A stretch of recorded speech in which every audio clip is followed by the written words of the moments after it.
Hey everyone, this is Tim from Your Six Studios. Today in this video, I'm going to show you how to fix when there is no video option under the camera on your iPhone. So you can see all these different options and video simply just won't appear. I believe this is some sort of like bug sometimes. And other times you could be like trying to record your screen. Or I was trying to connect a Bluetooth microphone the other day and the video option disappeared.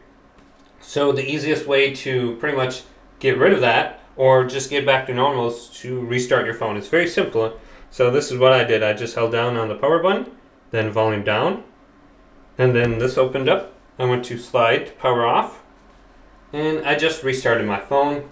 And then when I turned it back on and went to photo, the option for video was still there. So maybe you're trying to record something in the background, or maybe you're using the microphone in some capacity. Try leaving any kind of group you're in. I think I was in a PlayStation party chat.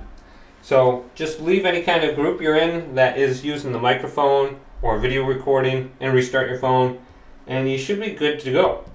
So hopefully this video did indeed help you out. If it did, leave it a big thumbs up and subscribe to my channel down below for more tech help videos coming up next on Your Six Studios.